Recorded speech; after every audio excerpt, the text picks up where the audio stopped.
Magandang araw po sa inyong lahat. Andito na naman ako sa harap ninyo para magbigay na naman ng isang informasyon na baka hindi nyo pa nalalaman, pero bago ko simulan, humihiling lang po ako ng kaunting pabor na i-subscribe ang malit na channel ni Ate Stella ninyo. Guys, huwag na tayong paligoy-ligoy pa. Simulan na natin ang ating topic ngayon. Ang topic natin ngayon ay nanggaling sa ating isang subscriber. Narito po ang kanyang katanungan. Itatanong ko lang, madam, kung meron bang natural na paraan para muling mabuhay ang aking manoy. Nahihiya po akong pumunta sa isang doktor para magpakonsulta. Kaya idadaan ko na lang sa mga natural na paraan kung mayroon man. Sana po mapansin nyo ang aking tanong. Maraming salamat. So guys, yan po ang tanong ng ating isang subscriber. Pero alam nyo guys, marami pong mga nagtatanong na ito sa aking comment section o comment box, no? Ngunit, yun na nga, wag na nating banggitin kung sino po sila para sa kanyang privacy. Dahil wala pong mga judgment, hindi po tayo magkaroon ng mga, hindi tayo maging judgmental dito, no? Ibinabahagi ko lang po ang aking kasagutan doon sa mga nagtatanong para makatulong man lang tayo, no, kung mayroong maitulong. So, yan po guys, no, ang kanyang katanungan. So, ayon sa pag-aaral, halos 50% ng mga lalaki na edad 40 pataas ay may erectile dysfunction o kahirapan sa pagtigas.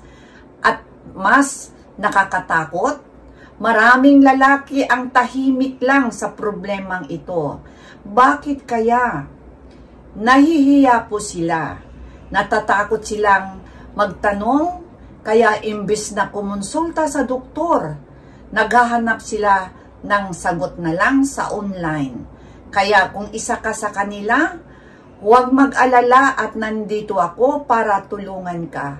Ngunit para sa mga paraan lamang na mga natural na mga pagkain na maaaring makatulong man lang o maibsan man lang ang mga sintomas, no? Hindi po ito panggagamot, guys. Hindi po tayo manggagamot, hindi po tayo anong tawag dito, na maglunas ito, hindi po. Maaari lang pong makatulong. Yun. At bakit nga ba ito nangyayari, no? Ang tinatawag na hindi pagtayo ni Manoy. Maraming dahilan. Pwede itong dahil sa stress, puyat, sobra sa alak, paninigarilyo, labis na timbang, at hindi tamang pagkain at sa edad. Kaya ayon sa aking mga impormasyong nakuha, may natural na paraan para makatulong man lang na lumakas muli si Manoy. So, narito ang mga pagkain na dapat mong subukan na maaaring makatulong para muling lumakas ang iyong performance sa kama. So, yan po. Ang number 1, ito po. Pakwan. Pakwan, watermelon. Alam mo na ba na ang pakwan ay tinatawag na natural Viagra? Dahil mayroon itong citrulline na nagpapalakas, nagpaparelax ng ugat at nagpapaganda ng daloy sa dugo sa iyong ari. So, yan po ang una ay ang pakwan, watermelon. No, maaari nating subukan. Baka naman makatulong. At ang number 2 naman, ang malunggay. Ang malunggay ay hindi lamang pampalakas ng katawan, kundi pampalakas din ng pagkalalaki. Ito ay puno ng antioxidants na tumutulong sa hormone production na mahalaga para sa pagnanasa o libido. So, maganda po. Maano po itong guys? Worldwide po kilala na itong malunggay. Kahit dito po sa amin, kilalang kilala na po ang malunggay.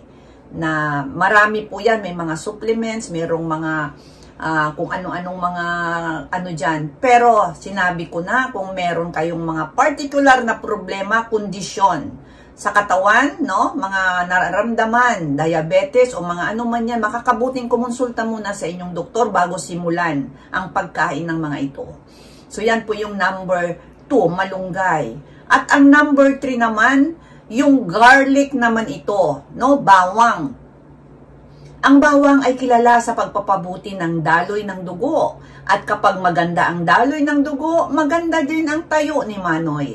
So, yan po, isama natin. Ito namang garlic is traditional na ito, kilalang kilala na ito. Kaya hindi na tayo maging ignorante pa sa bawang. At ang number 4 naman ay ang luya naman ito o yung ang luya, ginger. Ang luya ay tumutulong din sa pagpapabuti ng daloy ng dugo at may inflammatory properties din ito na pinapainit nito ang katawan. So alam niyo naman yan, kaya maganda ang maging daloy ng dugo kapag regular tayong kumukonsumo ng luya. Pero sa alam ko naman, parati naman natin ginagamit ito sa atin guys, sa mga luto, no? Pero mas maganda siguro kung pure mong gawing cha o ano bang yan. Basta kayo na po ang nakakaalam. So ako ang ginagawa ko dito sa labat Ang binibili ko dito sa amin sa labat na nakalagay na sa powder na sa labat, tapos lagyan na lang ng tubig. Pero ang ginagawa ko, hindi ko na nilalagyan ng asukal para naman mas pure. Kasi ang asukal, yun ang magpapahina Lalo na kung meron na tayong mga nararamdaman, hindi masyadong maganda yung matamis, sobra ang mga kinakain natin, ang iniinom natin na ayon sa pag-aaral.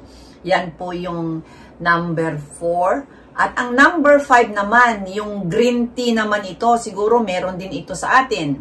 Ito'y naglalaman ng catechins na nakakatulong sa pagpapabuti ng sirkulasyon ng dugo at cardiovascular health naman ito. Kilalang kilala din sa buong mundo ang green tea. Ito po ay nagmumula sa China o Japan. So, alam ko meron din ito sa atin siguro, no? Hindi ko lang alam kung merong mga tanim dyan sa atin, pero meron pong mga nagtitinda dyan dahil nung umuwi ako noon, meron akong nabili nito no? So, meron yan. So, yan po yung number 5, so green tea. At ang number 6 naman ay ang talaba o oyster na tinatawag.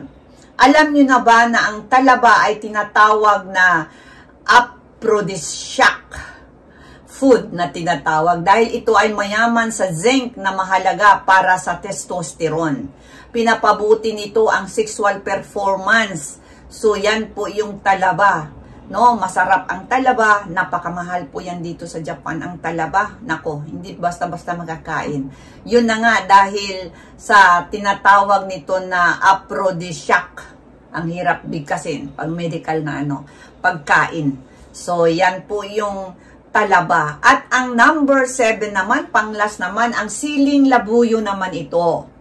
Ang ilang pag-aaral ay nagpapakita na ang siling labuyo ay pinapataas nito ang heartbeat at body temperature na maaaring makatulong sa pagpapalakas ng gana sa kama. So, mahalaga din itong siling labuyo, pero alam ko naman na mahilig tayo sa sili, maanghang, lalo na yung mga may kinilaw, kung ano saan nilalagay yung sili na yan. Meron namang kinakain na lang ng hilaw, basta-basta.